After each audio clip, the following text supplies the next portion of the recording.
Look what I picked up from the comic store today. Mortal Kombat, Flawless Victory, a visual history of the iconic series. I don't remember ordering this, but it just came out. It does look like something I would have ordered. So we will take a look at it and remind myself of what it was that intrigued me. But before we do, let's see what else came out today. Godzilla's The Odyssey. This is by Tom Scioli from Cartoonist Kayfabe. Are you guys excited about the new Odyssey movie coming out from Christopher Nolan? It is the first movie entirely filmed in IMAX, and because of that, I want it to be the very first film I've ever seen in IMAX, except I'm already seeing that like all IMAX tickets are already sold out. How can that be? The movie doesn't even come out for months, and movies don't sell out anymore. I don't know. If it's going to be too much of a hassle, I'm not going to bother with it. And then we've got Altered States, Warlords. So we've got Tarzan, Vampirella, Red Sonja, John Carter of Mars, and Deja Thoris, all in one comic. Writer David Avallone, he is from the Elvira comics. I like that guy. I don't like these heavy cardstock covers. It's very hard to flip a comic because the pages just are too small, and I don't know. You know what though? This looks cool. Okay. And this Thundercats Classic Years Collection Volume 1 trade paperback. So this is going to be a special 2-volume omnibus edition. I guess this is Volume 1, issues 1 through 12. This is that original Marvel series, right? I have issue 1. Now I got this one. Oh, it was like their Star Comics line, right? But I guess it ran for 24 issues, and these are the first 12. So this would be fun. And then I'll get Volume 2 and see where it goes from there. I love Thundercats. All right, now on to Mortal Kombat. Get over here! Oh, we gotta cut open the shrink wrap. Okay, very nice. 1992, all the way through 2023, and then other stuff. So this does not include the brand new movie that just came out here in 2026. The games. If I hadn't mentioned this before, I worked in an arcade when Mortal Kombat came out. That didn't seem like a big deal when I used to say it years ago, but now I can't find people that are even old enough to remember arcades. They all say, oh, I remember it from Sega or Nintendo or PlayStation 1 or something like that. No, I worked in the arcade. Street Fighter 2 was out, then Mortal Kombat, then Mortal Kombat 2, Mortal Kombat 3, and then the arcade shut down. But that was my era of working in the arcades. I did not work in an arcade when Street Fighter 1 came out. So the artwork is a lot of what I would call modern style. I did see some really old art in here. So we've got even this, it's not very old. This is 1996, but I did see the Raiden sketches earlier that you could tell were very early on. So it's showing the different characters. I love Goro. Okay, here we go. This is what I wanted to see. This is the stuff I remember. Love this, love this, love this. So a little bit about when this game came out. Of course, the way to pull off all the moves, the thing about fatalities, that they even existed or how to do them. There were no guidebooks. There was an internet, but it was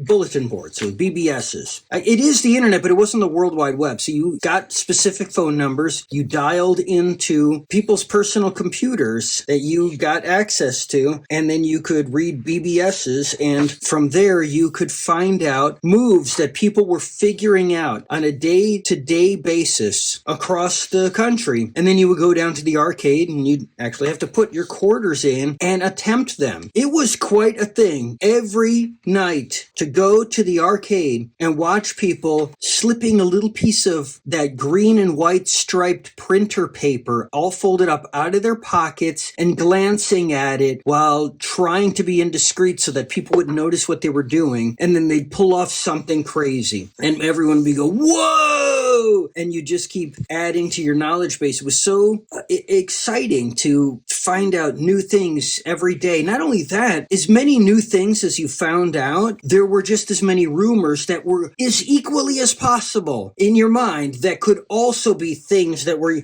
yet to be pulled off, but they're out there. Somebody tried them. Hidden characters, all of the stuff that, of course, ended up never being true. I shouldn't say never, because a lot of those then did become true. They turned a lot of those things. Like, so my friend Sean, his job was actually working on the arcade games themselves. Same with Lincoln. But I remember Sean, he would play the game so much that he would tell me about this green ninja character and, oh, he appeared and this, that, whatever. It was Reptile. He was discovering him in real time before Reptile was popping up on the bulletin boards. And it was like, your mind was blown that this could be an actual thing that existed, at least back then. Now nothing seems all that interesting, exciting, mysterious, whatever. But back then it was like, I couldn't believe this was happening. I couldn't believe it was happening. There was a time when I drew up a entire collection of new Mortal Kombat characters, fully illustrated them, colored them, everything. And I sent the whole package off to Midway to, I guess, try to get like a design job or something. I was just so inspired by these games.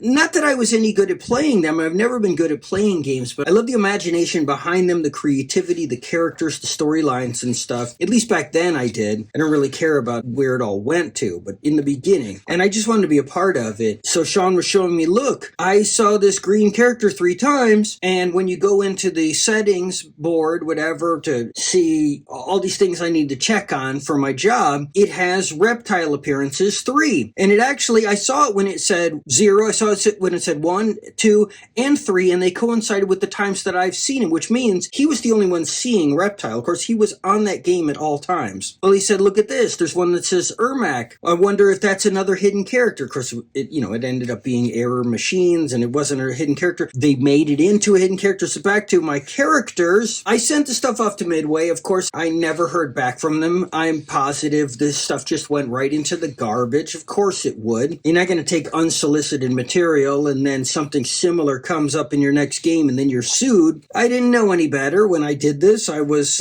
what was I? 17, 18, 19? That age range when these games were coming out. And here it is. I made a purple ninja named Rain, and then Rain came out in the next game, Mortal Kombat 4, I believe. And there was, I think Rain was the only one that was exactly from my packet that actually came out in the next game. The rest of my characters were not used, but they didn't take Rain from me. They took it from the same place I took it. All I did was I drew every single ninja they had and colored all of them. I'm talking the male ninjas. Scorpion, Sub-Zero, then Reptile, then Smoke, then Noob Saibot. I made the rest of the colors of the rainbow, and then I came up with names for them. Well, I knew that the characters were based on different martial arts films and stuff. I knew enough of the backstory. I was reading EGM, was that what it's called? Electronic Gamer Magazine. I was reading anything that had interviews with the makers of the game and everything I could. And I was aware of films like Big Trouble in Little China. I knew all of the reference material they were pulling from. Well, not all. I'll touch on that in a second. And, you got the 3 storms. And Raiden would have been lightning. So I was like, well, I'll use the other one. So I had a character named Thunder and I had a character named Rain. It just happened to be the purple ninja I named Rain. I don't even know why. I should have put him in a big Raiden type of hat. But I didn't, and they didn't either. They made a purple ninja named Rain. I wish I still had all those characters, but this was back when I didn't make copies of my stuff, and I just sent off originals, never got them back, and have no evidence of any of it. Not that I need evidence for like a lawsuit or something. I'm just saying I wish I had copies of my own imagination to look back on. I'm sure it all sucked. But anyways, back to what I was saying. I didn't know everything. So the Chinese ninjas, ninjas are Japanese. But for Mortal Kombat, the ninjas were Chinese, and these were called the Lin Kuei. They got this from a specific book, and it took me a long time. I did track down the book. It is expensive to get. Let me run in the other room and get it. Woo, that took a lot longer than I was expecting. I actually have 3 full shelves of ninja books. China's Ninja Connection.